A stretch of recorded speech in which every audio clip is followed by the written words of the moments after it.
There are signs you can cross and walk away untouched. Libra is not one of them. Behind their soft smile is a sacred scale, and when you betray them, you do more than break trust. You disturb a universal law. Because Libra doesn't just seek balance, they are balance. And the universe always protects its design. By the end of this video, you won't just understand why you should never betray a Libra. You'll uncover the secret reason karma always finds you when you do. Watch closely, the scales are watching you back. There are no accidents in the sky. Every sign, every symbol, is a thread in the fabric of cosmic truth. And Libra is the mirror held up to it all. The seventh sign. The only sign ruled not by beast or human, but by an object, the sacred scales, balance, justice, reflection. And yet these are not cold concepts. They are alive within Libra, not just as ideals, but as forces that breathe through every relationship, every glance, every judgment of the heart. To betray a Libra is not simply to wrong a person. It is to unbalance the mirror of the cosmos, to distort the sacred harmony that holds soul to soul. Libra was not sent here to dominate or destroy. They were born to harmonize, to be the living embodiment of the equilibrium that keeps chaos from consuming creation. And so when you betray them, you are not stepping away from a person. You are stepping away from truth itself. They notice everything, not in the way of paranoia, but of perception. A Libra sees you, sees themselves, sees the space in between. That smile, it's not naivety, it's wisdom disguised as grace. When they give you peace, they are giving you a piece of their own soul's alignment. And that offering, once desecrated, never returns untouched. They are ruled by the seventh house, the house of others, yes, but more deeply the house of mirrors, where we meet ourselves in another. Betraying a Libra is not just a crime against them. It is a crime against your own reflection. Because they mirror you beautifully, painfully, faithfully. They become your unspoken wants, your hidden shadows, your unfulfilled potential, until you can no longer tell where you end and they begin. That's what makes their betrayal so devastating when returned. It's as if you betrayed yourself. In the mythology of Libra, there are no swords without scales, no love without law. In ancient Egypt, it was Ma'at, the goddess of truth, who weighed the souls of the dead against a feather. If your heart was heavier than the feather, you were devoured. That's the energy Libra carries, not vengeance, but calibration. When you betray them, they don't seek to destroy you. They let the truth destroy what is unworthy. You may think they're too quiet to notice, too elegant to fight back, too forgiving to hold a grudge. You're wrong. They are not silent. They are sacredly still. The eye of the hurricane, calm, not because there is no power, but because there is total control. And while you were plotting to deceive them, they were already calculating your exit from their soul. This is the paradox of Libra, the lover and the judge, the diplomat and the enforcer, the sweet smile and the cosmic sword. They offer fairness like a gift, but they protect it like a law. To betray them is to shatter the balance that protects you. And once broken, the mirror never reflects the same. So ask yourself, when you looked into their eyes, what were you really seeing? The person or the divine intelligence behind them? That is why karma always comes for those who betray a Libra, not out of vengeance, but out of cosmic necessity. Because when balance is lost, the universe rearranges itself to restore it.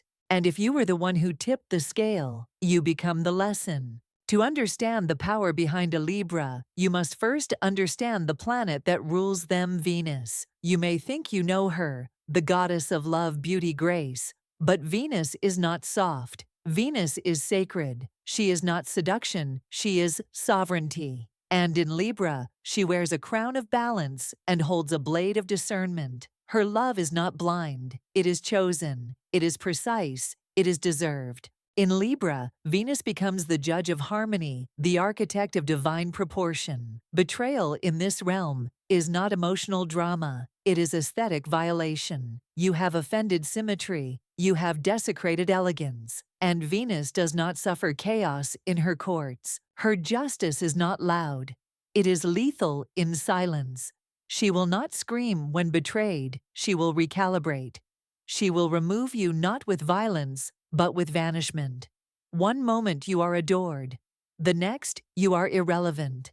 And the ghost of who you were to them will haunt only you, because they have moved on beautifully, gracefully, irrevocably. This is what most miss. Libra is not just about fairness. Libra is about harmony, and harmony by its very nature excludes what is dissonant. If you lie, if you cheat, if you manipulate, you don't just hurt a Libra, you become a discord in their soul. And they, being ruled by Venus, will do what all creators of beauty do when something mars the design, erase it. They were never yours. You were granted access to their realm, a realm where words were weighted, love was layered with thought, and every moment was a symphony of unseen agreements. The betrayal wasn't just what you did, it was how you clashed with everything they were trying to build. Venus, in her Libra form, is not Aphrodite rising from the sea. She is Inanna, descending into the underworld, stripping away illusion, demanding truth, standing face to face with shadows. And if you wrong a Libra, you awaken this deeper Venus, the one who does not just adore, she destroys what is unworthy of her altar. Yes, they love beauty, but not surface beauty, not temporary glamour.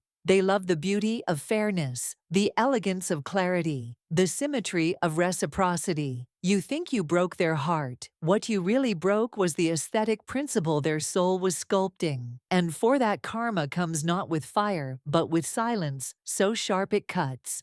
And when it happens, when you feel that vacuum, where their affection used to be, don't mistake it for apathy. It is judgment. The sentence has already been passed. You just haven't realized you're living in exile yet. They won't come back to explain. They won't perform their pain for you. They are Venus incarnate, and Venus never begs to be loved. She radiates, and what cannot resonate with that frequency falls away like dust from marble. So when you betray a Libra, understand this: you didn't just lose a person.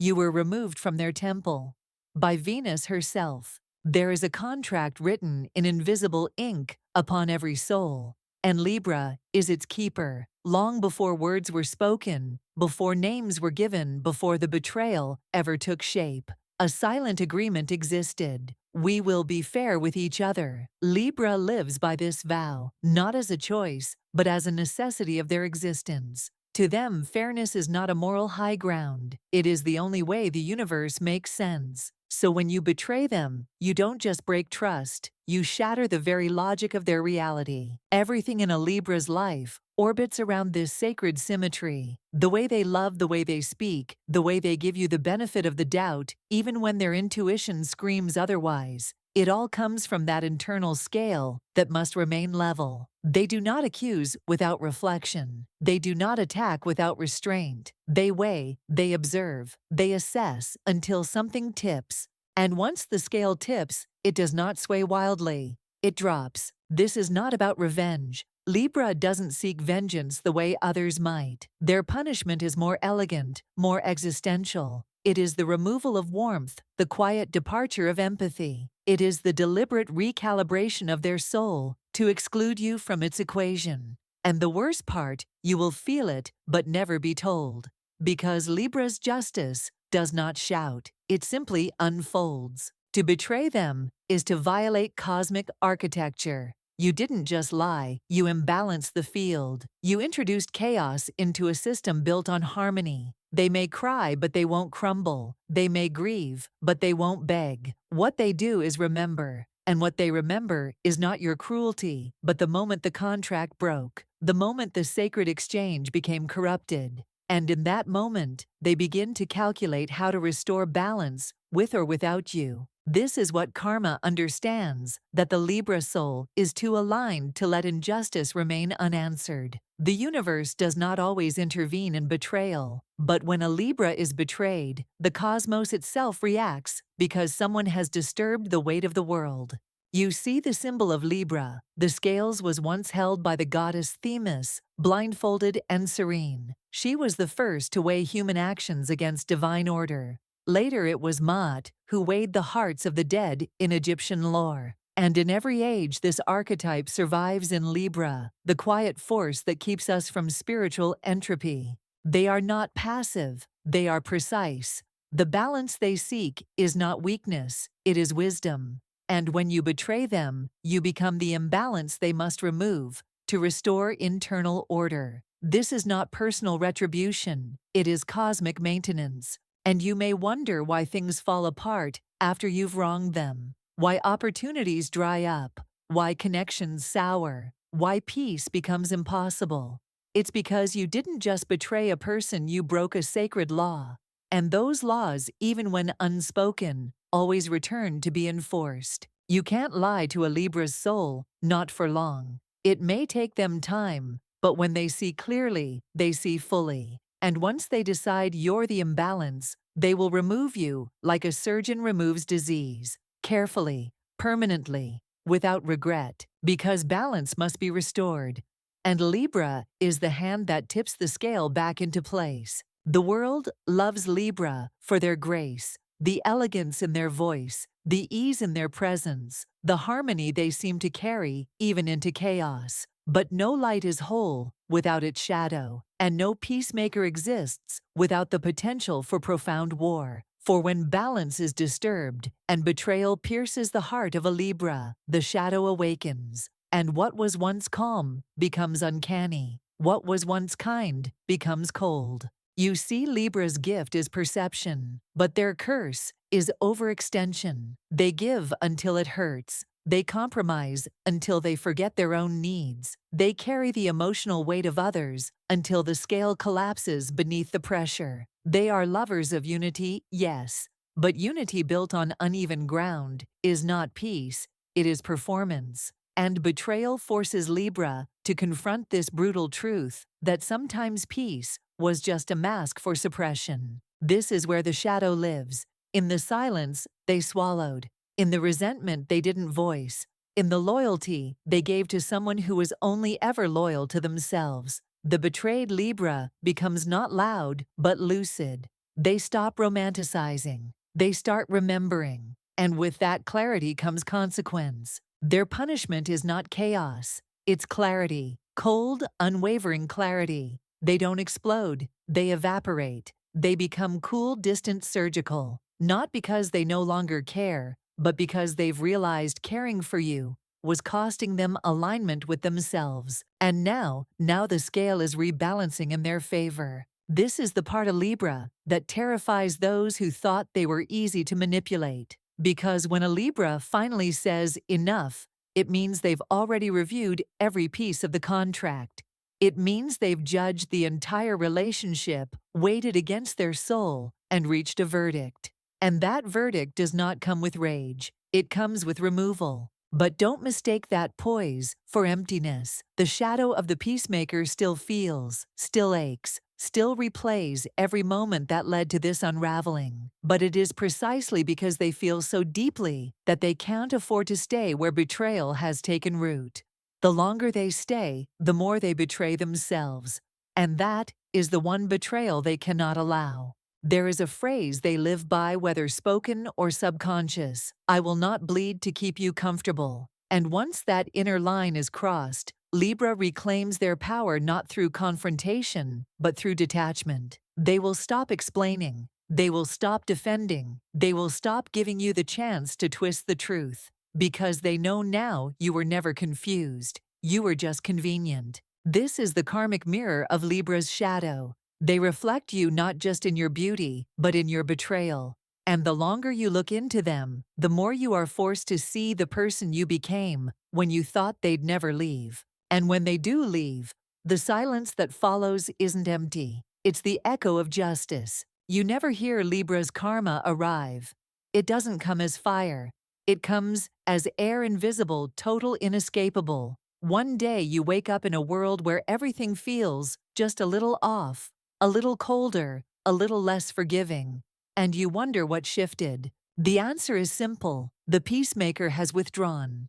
And now the scales belong to the shadow. History does not forget Libras, not because they are the loudest, but because they are the most deliberate. Their mark is not a wildfire, it is an architectural wonder. a revolution in silk gloves, a transformation spoken in poetry diplomacy, and elegance but never weakness. Those born under the Libra sky carry the weight of myth in their blood. They are the strategists behind the throne, the lovers who shaped empires, the visionaries who fought with ideals sharper than steel. Think of Cleopatra, the last pharaoh of Egypt, a Libra queen. Her power didn't scream. It seduced, calculated, moved like a symphony. She wielded beauty like a weapon and diplomacy like an art form. She didn't conquer with armies. She conquered with alignment of allies, of appearances, of intentions. But cross her, and the same grace that once welcomed you would freeze.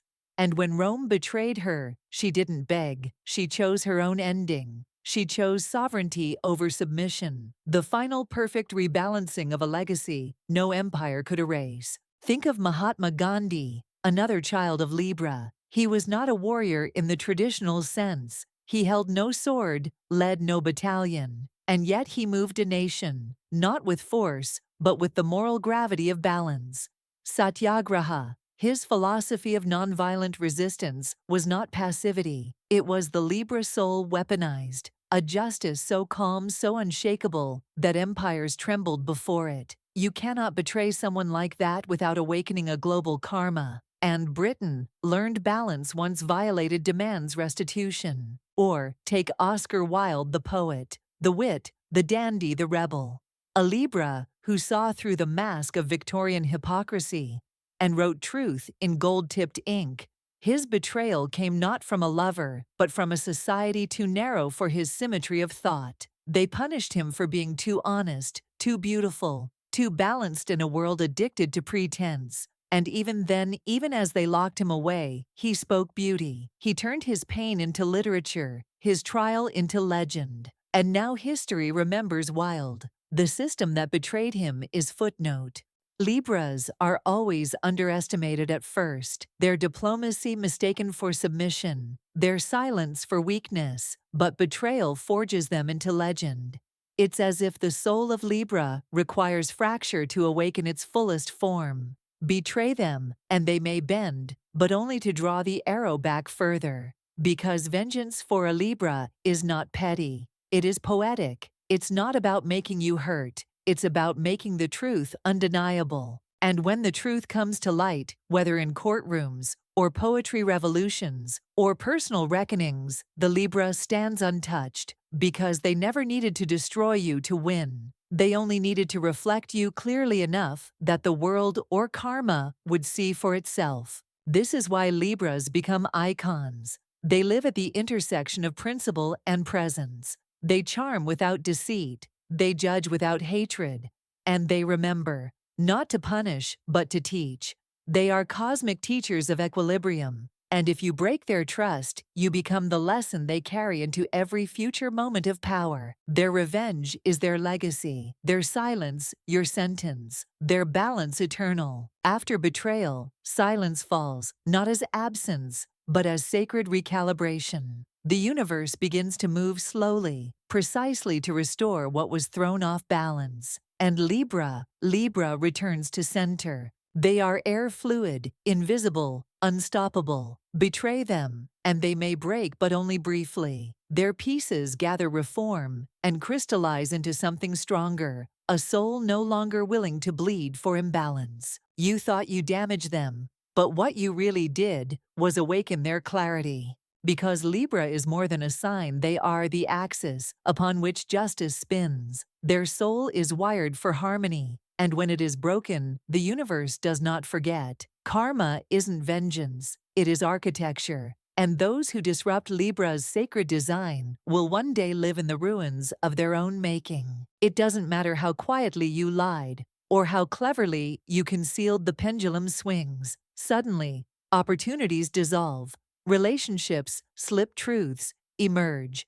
That's karma. Not because Libra cursed you, but because balance must be restored. Yet the deepest punishment isn't cosmic, it's personal. Libra's absence is the void you didn't expect. Their peace was the glue holding your chaos together, and now you live without their grace. without their reflection, without the version of yourself that only existed in their eyes. And Libra, they heal, they recalibrate, they rise softer in speech, sharper in soul. And they never hate you. That would unbalance them. They simply remove you from the equation. And the universe does the same. So if you ever betray a Libra, remember this. They may walk away silently, but when they go, they take the balance with them.